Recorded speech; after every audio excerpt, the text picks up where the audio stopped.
The following are among the abuses and murders inflicted on Christians by Muslims throughout the month of July 2025. The Muslim slaughter of Christians. Nigeria.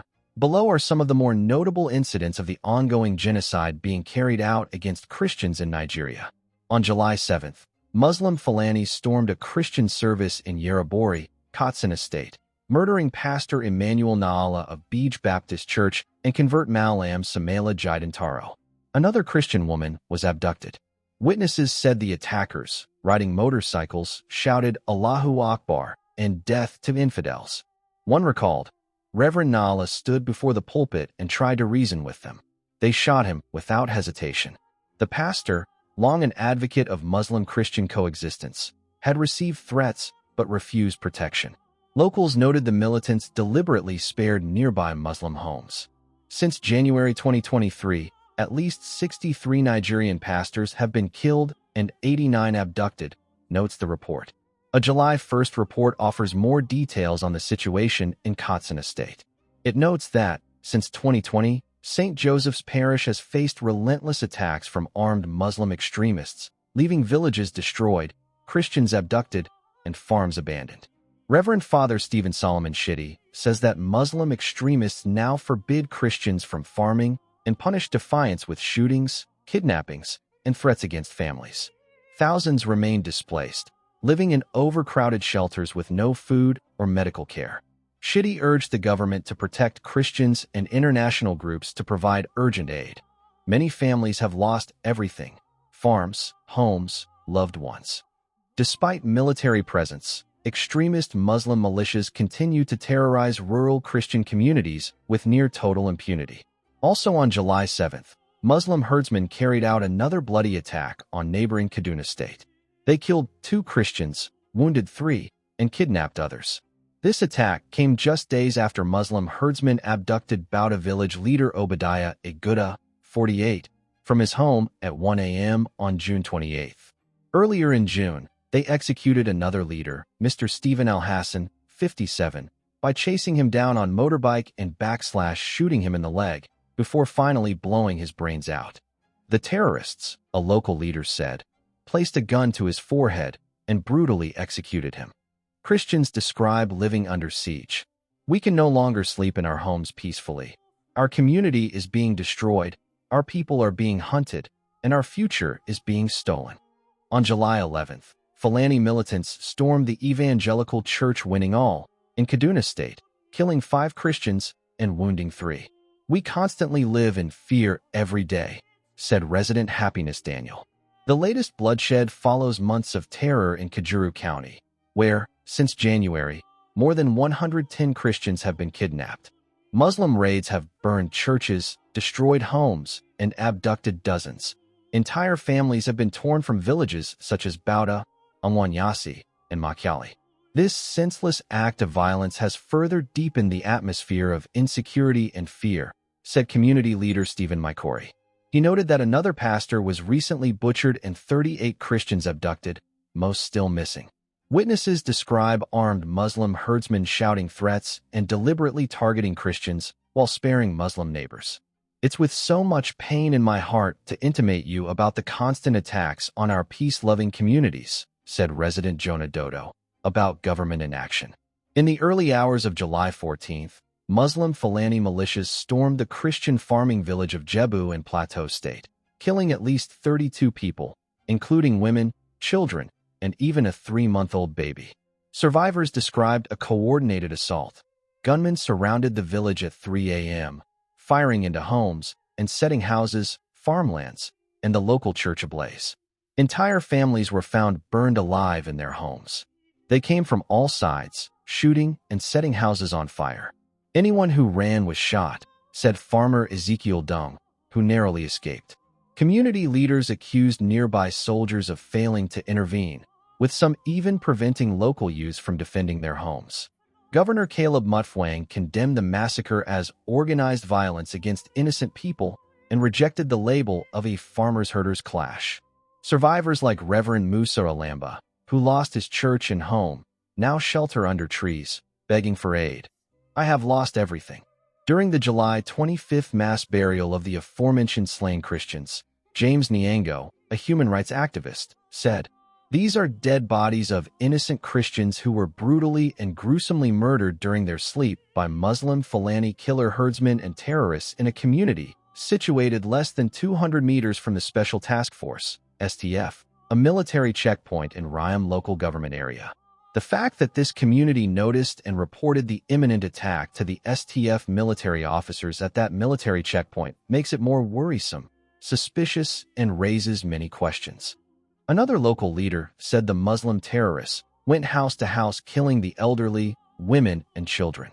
Another report from July 7th tells of more massacres of Christians in both Benue and Plateau states, and quotes youth leader Zong Devu of Plateau saying, "In just a few weeks, 58 innocent lives were brutally murdered in cold blood, fathers, mothers, children, and youths. We are tired of burying our loved ones, tired of seeing our heritage destroyed."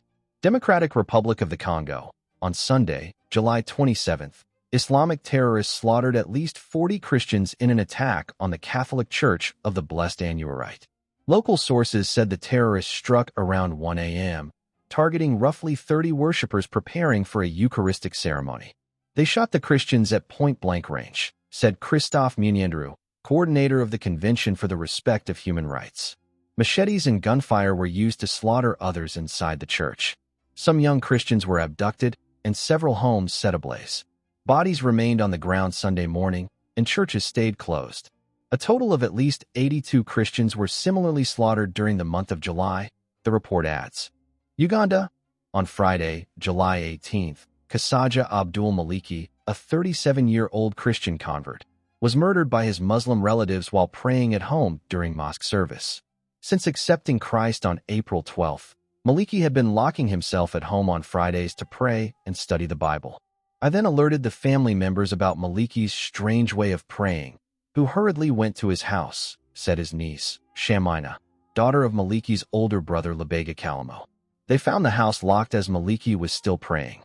They pushed the door very hard and got inside, and found Maliki still praying with the Bible placed beside him. Relatives tore his Bible to pieces and attacked him while crying, 'Allah Akbar,'" Shamina said. "Soon more members of the family arrived with knives and sticks led by my father, Kalamu, and Simpa Arafat. As Maliki screamed for help, Kalamu with a sharp knife pierced him through his chest. Neighbors arrived too late to intervene. We tried to rescue Maliki," one said, "but it was too late to save his life, and he died on his way to a nearby clinic." Syria. According to a July 10th report, George Isho, a Christian goldsmith, was shot dead outside his home in Moth after refusing to pay protection money, jizya, to armed Muslims. The masked assailants shot him with a bullet in the head before fleeing. Neighbors rushed the married father to a nearby hospital, but he died. The killing comes amid escalating insecurity in Christian areas, despite prior government assurances of protection following the bombing of the Mar Elias Greek, Rum, Orthodox Church in Dharamsuk, which killed dozens of Christians in June. The report notes that killings, kidnappings, and robberies persist without real measures being implemented to curb them, highlighting the Syrian government's failure to protect Christian and other non-Muslim communities. Similarly, according to a July 6th report, the situation in Syria's Christian Valley remains dire. Locals who once defended their communities now face persecution despite promises that Christians would be spared. One resident, Zorik, former head of a self-defense unit in the valley, explained that his home was destroyed and looted, and that authorities had placed an arrest on his piece of land so he could not sell it. Similar measures were taken against his colleague, Bashar, also a former Christian leader in the National Defense Forces. Zorik's unit had not only protected their own district, but had helped liberate Malula and other key Christian towns from Islamist fighters. Despite these efforts, those who resisted the jihadist forces are now being targeted. Even older veterans are not safe. An uncle who led a Syrian unit in 1973 and his son were recently arrested, signaling a clear message about who the authorities favor and who faces retribution. Christian residents in general are confused and in a daze, with no leaders, no structure, no plans, no resources to resist further attacks. Zorik himself is unable to work much after sustaining injuries, leaving the local population vulnerable. The report illustrates the systematic targeting of Christians who defended their communities. Despite prior promises of protection, those who opposed Muslim militants are being punished under the new regime, their homes and property seized, and their leadership removed. Rape, persecution, and forced conversion in Pakistan. According to a July 23 report, Muslim relatives of a man who raped a 14-year-old Christian girl are threatening her family to drop all charges against the rapist, or else. The girl's father shared the troubling details in an interview. He said that Sajid Ali, a married son of his employer Mukhtar Ali, went to his house on June 14 while he and his wife were working in the fields and raped her, his daughter, at gunpoint, and before leaving threatened her that he would kill me if she told anyone about the incident. Fearing for my life, my innocent daughter kept silent about the barbarity that she had suffered at the hands of Sajid Ali. Over the following days, the parents noticed that their daughter was not behaving like herself and was withdrawn. When her mother finally convinced her to share what was troubling her, she started crying and told her how Sajid Ali had raped her and threatened her to keep her mouth shut. Oh, our minds went numb with shock and fear, and we thought it was best for our family if we just kept quiet. Since we did not stand any chance to get justice due to our poverty and Christian faith. The family's silence, however, emboldened the rapist to target the girl again on July 12. We were working in the fields when someone told us that they had seen Sajid entering our house. We quickly rushed home only to hear daughter's name withheld, screaming in pain. I forced open the room's door and saw Sajid attempting to rape my daughter. He threatened to kill us if we tried to stop him from escaping, but we got hold of him and immediately called the police. The authorities eventually arrested Ali. Then, when the police conducted her medical examination and confirmed that she had been raped, Ali's family offered me 1 million Pakistani rupees, $500 USD, to withdraw the case. When I rejected their offer, they started threatening me with dire consequences if I did not accept their demand. Though the accused is now in prison on judicial remand, his family has stepped up their threats, and I'm very concerned about my daughter's security. On July 9th, a judge handed a life sentence to a Muslim man guilty of abducting and raping a Christian girl, but ignored accusations of forcible conversion, fraudulent marriage, and gang rape by accomplices. Ahmed Raza, a Muslim man, had abducted at gunpoint and raped a 12-year-old Christian girl before forcibly converting her and fabricating a fake Islamic marriage certificate. Attorney Hanif Hamid described how Raza and 3 accomplices took the child to an unknown location where the convict and 3 others tortured and gang-raped her multiple times during her month-long captivity. They also forcibly converted the minor and fabricated a fake Islamic marriage certificate to cover up their heinous crime. Moreover, in her statement recorded under Section 164, the child had categorically said that she was gang-raped by 4 persons and even nominated their names. However, the judge rejected the gang rape charge and only convicted Raza under Section 376(3). I had submitted as evidence the order of the family court judge, in which he had stated that the victim was Christian by birth and she had been forcibly converted and subjected to fake marriage. However, it seems the judge was not inclined to give a ruling on this crucial matter. On July 21st, Shamrayaz Masi, a 14-year-old Christian boy, was forcibly converted to Islam by his Muslim employer and was last reported as being kept in illegal custody. Shamrayaz, a member of the local Presbyterian church, had been working as an apprentice at motorcycle repair shop owner Rana Munir's workshop after his father's death to help his family survive. On July 21st, he went to the market but never returned. A search was conducted, and his brothers learned that Shamrayaz had been taken to an Islamic seminary. When the boys went to the madrasa and asked for their brother, they were told that Shamrayaz had willfully converted to Islam and was no longer a part of their family, said attorney Tahir Naveed Chaudhry, adding that it was clear Munir forcibly converted Shamrayaz to keep him in permanent bondage. The Punjab Provincial Assembly condemned the act. The appeals of the boy's widowed mother for his recovery have caused pain and anguish in the entire Christian community. It's time that the government takes action against abduction and forced conversions of minor girls and boys. According to a July 5th report, a video emerged showing a 5-year-old Christian boy and his father recounting how the child was beaten by his Muslim female teacher for drinking water from her glass. The boy and his father explained that he was scolded, slapped, and verbally abused simply for quenching his thirst during a July heatwave. Underscoring that religious hostility moved her, the teacher had called him Isai Chura, an anti-Christian derogatory term used to demean Christians in Pakistan. Discussing this video, Pastor Imran Aminat said, "This child did nothing wrong. He was thirsty, like any human being in this extreme heat. But he was punished simply for being a Christian." We are witnessing more cases like this where Christians are not allowed to drink from public sources or share utensils with Muslims. We condemn this Christian phobia that continues to grow in our society. The physical and emotional damage caused to Christian children and families is serious and must not be ignored. Sardar Mushtaq Gill, founder of Lead Ministries and a human rights lawyer, echoed these sentiments. This is a clear example of religious hatred being taught and practiced in places that should be safe for all children. Muslim attacks on Christian churches. Syria. According to a July 15th report, jihadists and other terrorists loyal to the nation's new president, Ahmed al-Shara, attacked the Church of San Michel, a Greek Orthodox church. Militants looted it before setting the church on fire. Local sources described the assault as part of the new regime's ongoing campaign against non-Sunni populations. In the days that followed, hundreds of members of the Druze community, including women and children, were especially targeted for slaughter and worse during the purge. Sudan. According to a July 7th report, Muslim extremists, with support from Sudanese armed forces, SAF, and police, demolished a Pentecostal church complex that had stood in Khartoum's El Hajj Yusuf neighborhood since the early 1990s.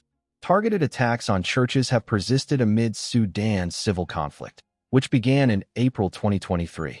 Previous incidents include a December 2024 SAF airstrike on a Khartoum church killing 11 people, including 8 children, and Rapid Support Forces bombings in June 2025 of 3 churches in El Fasher over 2 days. In February 2018, authorities razed another Presbyterian evangelical church in the same El Hajj Yusuf neighborhood. Indonesia. On July 5th, hundreds of Muslims protested the construction of a church in West Java, shouting "Reject! Reject! Demolish!" near the site after the first stone was laid earlier that day.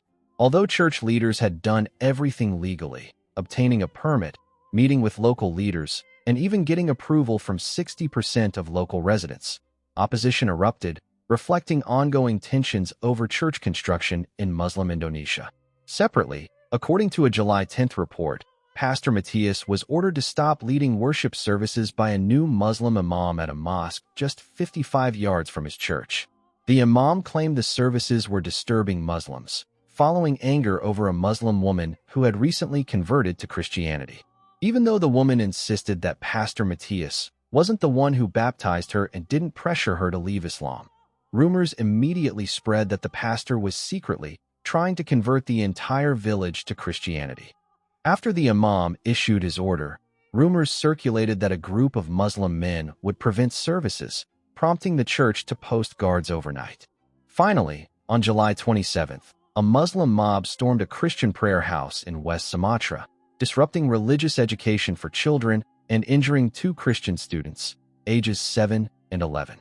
Witnesses said the attackers shouted "Allahu Akbar," wielded knives, stones, and wooden blocks, and damaged property inside and outside the facility. The Communion of Churches in Indonesia condemned the attack. Acts of terror accompanied by violence aimed at disrupting religious services in front of children will undoubtedly cause lasting trauma to their development. Turkey. According to a July 4th report, Turkey announced that the Armenian Cathedral of Ani, a UNESCO-listed site, and once the crown jewel of medieval Armenian architecture, will reopen not as a church, but as a mosque, thereby erasing its Armenian Christian identity.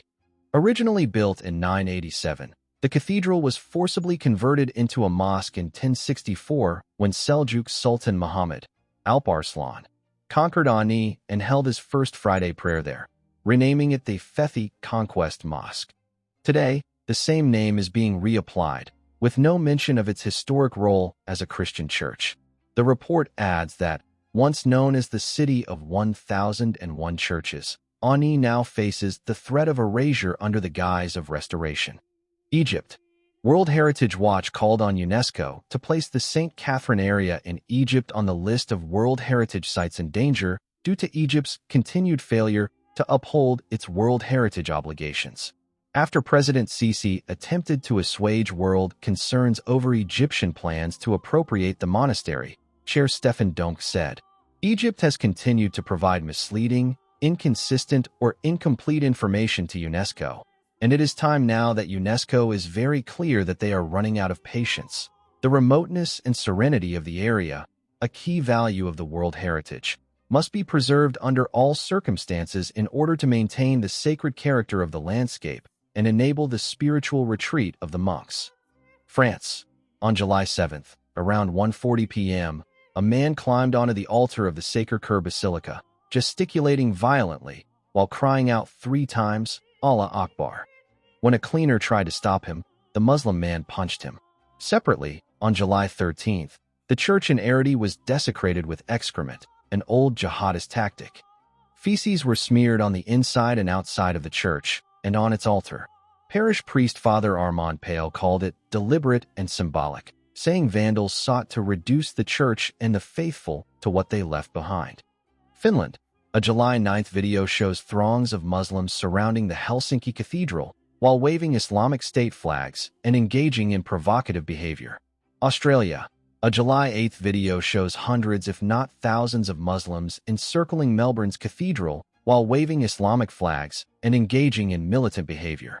The X account of Christian Emergency Alliance adds that these are acts of intimidation and insulting attempts at domination. Christians must not tolerate these disrespectful acts of intolerance. Muslim persecution of apostates to Christianity. Egypt. On July 22nd, Egyptian authorities charged Saeed Mansour Abdulrazik, a Christian convert from Islam, with terrorism after he requested his identification documents be changed from Muslim to Christian. Abdulrazik, arrested in Cairo on July 15th, also faces charges of creating unrest and spreading misinformation. A Cairo-based attorney, Saeed Fayaz, said this was a common scenario. Thousands of Christian converts in Egypt have no rights, and they receive little support. They live in isolation and constant fear. Iran. On July 3rd, Iranian Christian convert Mehran Shamlui was deported from Turkey to Iran, where he was immediately arrested at Mashhad airport. Shamlui had fled Iran after receiving a 10-year, 8-month prison sentence in March 2025 for propaganda against Islam and house church involvement. Though he posted bail after a 2024 arrest, his appeal was rejected, forcing him to attempt escape through Turkey. However, lacking documents, he was deported under Turkey's practice of expelling Christians with so-called N-82 security codes and invoking Article 9 of the Alien Act. According to the European Center for Law and Justice, these expulsions systematically target Christians perceived as threats because of their faith and missionary activities. However, no equivalent measures have been taken against foreign Muslim missionaries.